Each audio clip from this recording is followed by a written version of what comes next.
bartender. I'm glad I didn't videotape that part. It's like the Doogie Howser of bartenders.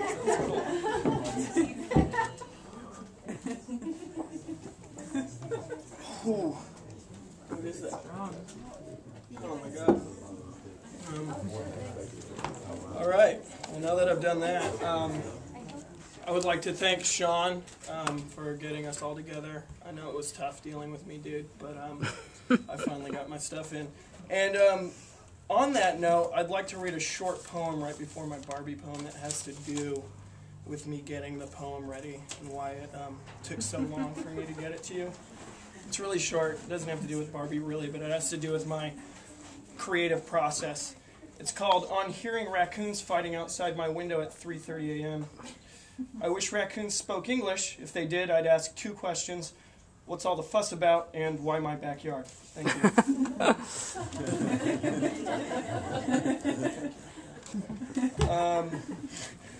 I was asked to write a poem about a memory that I had, a weird memory growing up with Barbie. And I immediately said, yes, I have one. But then I had to think about what that memory actually was, because I knew I had one. But I kind of had to dredge the trenches of my torrid memory, and I found something that I think you guys might enjoy. And I'll just start. She was a private school girl, and I was a public school boy. This is how she put it when she broke up with me for the 3rd time in as many days. I was 8 and she was 7, and that at that age she was an inch taller and had a considerably larger understanding of emotions than I did. A gulf that finds an analogy in my world today. It just wouldn't work. Our children would be torn. I was a public school boy and she was a private school girl. Maybe she was right, but I had a strong mother and a working class father, and one thing was for sure. That girl had just pissed me off. It was the dawn of my political independence and the first peak of her ability to manipulate the opposite sex. This interaction would serve as an example of the latter and a catalyst for the former. So I go to public school. So I get a little dirty romping around with my hoodlum public school friends. So I fish for crawdads with a bent sewing needle and a fishing line like some redneck child out of the world of deliverance. So you have Barbie time. So I have time to walk my overweight diabetic dog time. So, are we so different, you and me? Aren't these the differences that make our union so beautiful? You're Mexican, I'm some kind of white. You're a sophisticated only child. I am but a pauper. You've got Barbie, and I've got, well, right now I've got prepubescent rage. Won't you just marry me like we said we would, playing house before the first time you broke up with me? But I was 8, and it came out more like this. But you're stupid!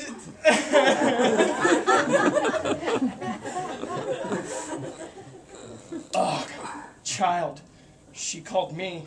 Child, she called me, the girl a year younger than me, holding that goddamn Barbie wearing a plaid skirt, and I swear this next part is true. That skirt was the same pattern as her own. She was raven-haired, Latina, fiery, and schoolgirl Barbie was Hitler, youth all grown up.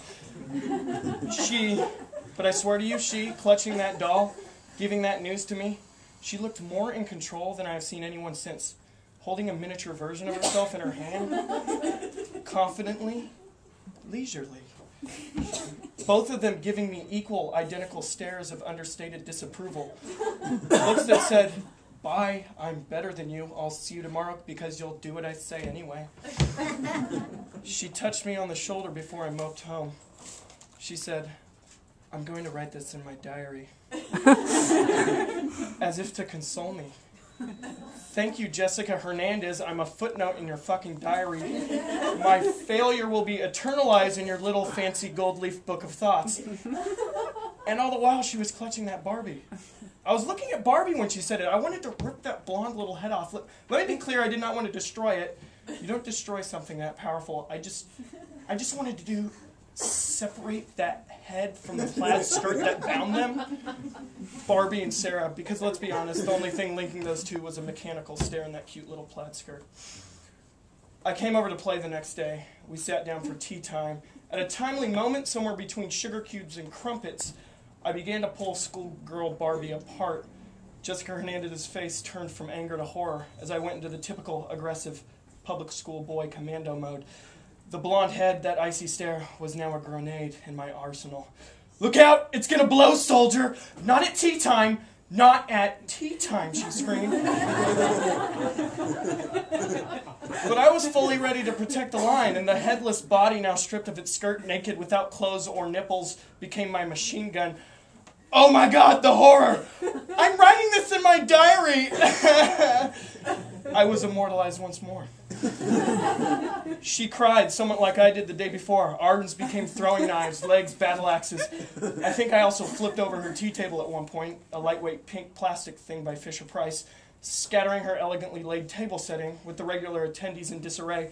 Teddy Ruxpin in the fetal position. Raggedy Ann, skirt up, PTSD, hair tossed, body splayed. And Barbie's identical cohorts? Stiff corpses, collateral damage, laid about on the lawn with the personality of dull silverware. If I couldn't be her boyfriend, at least I'd be a boy. And there I stood, victorious, Barbie's body in my hand, smoking Venus Armada. I think I taught Jessica Hernandez something that day. She showed me the day prior how manipulating Barbie could be. But on this day, I showcased the power found within the manipulability of Barbie. She wasn't a skirt. She wasn't a hairdo. She wasn't a girl. She wasn't a coherent thing. Barbie could be whatever the hell you wanted her to be. Thank you.